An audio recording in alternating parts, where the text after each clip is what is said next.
بسم اللہ الرحمن الرحیم۔ حضرت اسحاق علیہ السلام نے اپنے والد گرامی حضرت ابراہیم علیہ السلام کی ظاہری حیات طیبہ میں ہی 40 برس کی عمر میں رفقہ بنت بطوابیل سے شادی کر لی تھی۔ رفقہ بانجھ تھی۔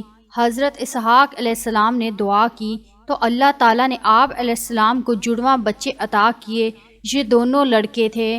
آپ علیہ السلام نے بڑے لڑکے کا نام اسو رکھا، جو کہ عرب میں ایس کے نام سے مشہور ہیں، اور آپ علیہ السلام ہی روم کے والد کہلاتے ہیں۔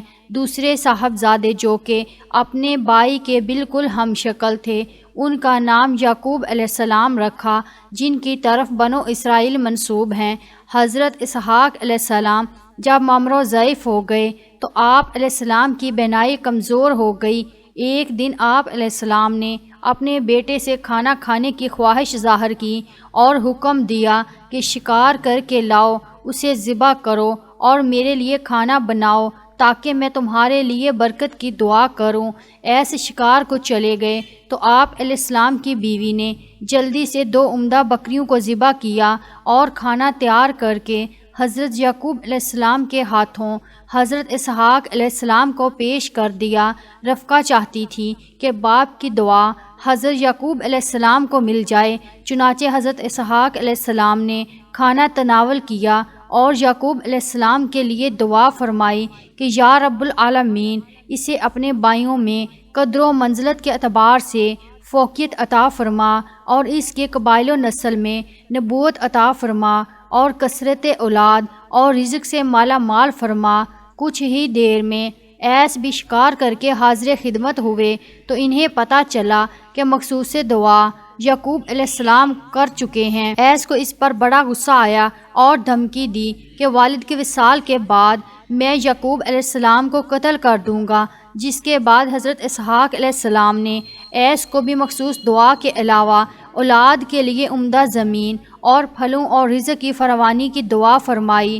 ماں نے جب بڑے بیٹے ایس کے ارادے کو بھانپ لیا تو یعقوب علیہ السلام کو حکم دیا کہ وہ اپنے بھائی کا غصہ ٹھنڈا ہونے تک سرزمین حران میں اپنے ماموں لابان کے پاس چلا جائے اور وہاں جا کر ان کی بیٹی سے شادی کر لے۔ رفقہ نے ساتھ ہی اپنے شوہر حضرت اسحاق علیہ السلام سے بھی سفر کی اجازت لے لی اور یوں حضرت یعقوب علیہ السلام رخت سفر باندھ کر روانہ ہو گئے۔ ایک دن کے جب آپ علیہ السلام حالت سفر میں تھے، رات ہو گئی اور آپ علیہ السلام آرام کی خاطر ایک جگہ لیٹ گئے۔ آپ علیہ السلام نے ایک پتھر کا سراہنا بنایا اور سو گئے۔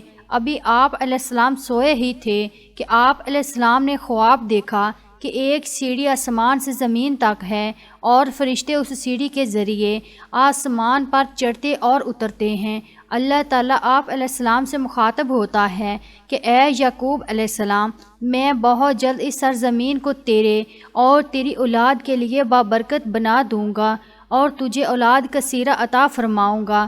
یہ زمین تیری اور تیرے بعد آنے والی نسلوں کے لیے مختص ہو گئی۔ آپ علیہ السلام نے یہ خواب دیکھا اور بیدار ہو گئے۔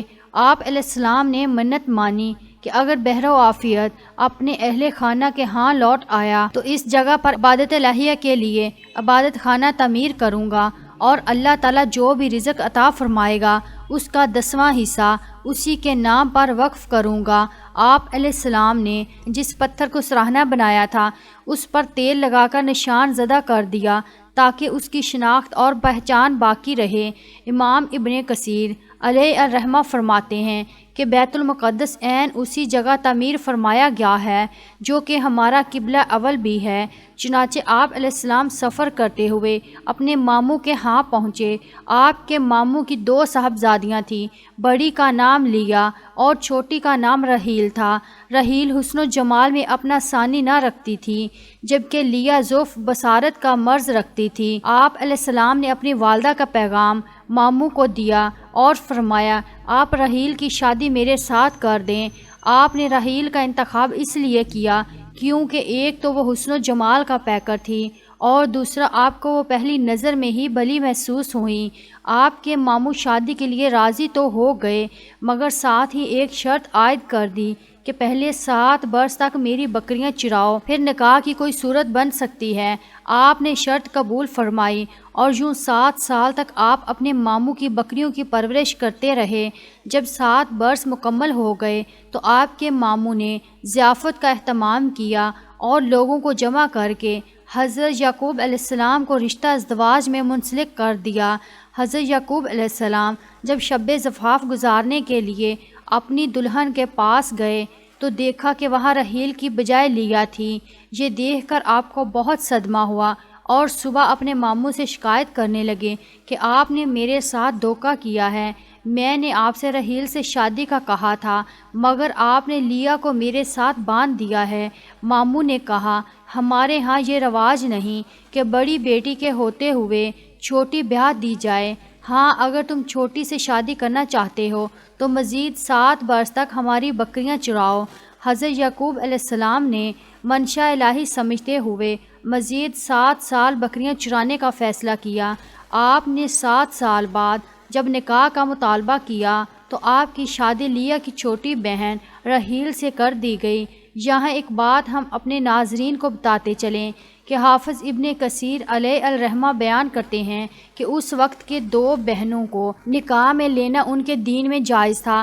بعد ازاں تورات شریف کی شریعت میں ہی اسے منسوخ کر دیا گیا۔ یوں حضرت یعقوب علیہ السلام نے رحیل سے شادی کرنے کے لیے 14 سال تک اپنے ماموں کے ہاں بکریاں چرانا قبول کیا۔ متعدد روایات میں ہے کہ آپ کی رحیل سے شادی تو ہو گئی مگر ان کے ہاں اولاد پیدا نہ ہوئی۔ آپ کے ماموں نے اپنی دونوں بیٹیوں کو ایک ایک باندی دی۔ لیا کو جو باندی دی گئی اس کا نام زلفا اور رحیل کو جو باندی دی گئی اس کا نام بلہا تھا۔ اللہ تعالیٰ نے لیا کے ضعف اور حسن و جمال کے فقدان کو اولاد کی نعمت سے پورا فرمایا اور لیا کو کئی بیٹوں سے نواز دیا، جبکہ رحیل جو حسن و جمال میں اپنی مثال آپ تھی ابھی تک اولاد کی نعمت سے محروم تھی۔ رحیل جب اپنی بڑی بہن لیا کی اولاد دیکھتی تو دل سے آہیں نکلتی، چنانچہ ایک دن آپ نے فیصلہ کیا کہ میں اپنی باندی بلہا اپنے شوہر یعقوب علیہ السلام کو ہبہ کر دیتی ہوں اور جو ان سے اولاد ہوگی اس سے اپنا دل بہلاؤں گی۔ آپ نے باندی بلہا سے وطی کی تو اس کے بطن سے یکے بعد دیگرے 2 بیٹے پیدا ہوئے۔ لیا کو یہ بات ایک آنکھ نہ بھائی اور اس نے بھی اپنی باندی حضرت یعقوب علیہ السلام کو ہبہ کر دی۔ رحیل کے لیے یہ عمل پہلے سے بھی زیادہ تکلیف دہ ثابت ہوا۔ محرومی اولاد کی وجہ سے آپ روزانہ اداس رہنے لگیں۔ ایک دن آپ نے روتے گڑ گڑاتے ہوئے اللہ تعالیٰ کے حضور فریاد کی کہ اے رب العالمین مجھے بھی بیٹے کی نعمت سے مالا مال کر دے۔ اللہ تعالیٰ نے آپ کی فریاد سن لی اور یوں آپ کو ایک چاند سے بیٹا عطا کیا جو عظمت و شرافت کا پیکر اور حسن و جمال کا منبع جنہیں دنیا یوسف علیہ السلام کے نام سے جانتی ہے۔ منقول ہے حضرت یعقوب علیہ السلام 20 سال تک اپنے ماموں کے ہاں بکریاں چراتے رہے اور جب حضرت یوسف علیہ السلام کی پیدائش ہوئی تو اس کے 1 یا 2 سال بعد وہاں سے اپنا کنبہ لے کر ہجرت کر گئے۔ دعا ہے اللہ کریم ہمارے دین اسلام پھیلانے کی اس کاوش کو اپنی بارگاہ میں قبول فرمائے، آمین۔ اللہ پاک سے دعا ہے کہ ہم سب کو نیک عمل کرنے کی توفیق عطا فرمائے، آمین۔ ویڈیو پسند آئے تو ویڈیو کو لائک کیجئے، کومنٹ باکس میں اپنی رائے کا اظہار ضرور کیجئے۔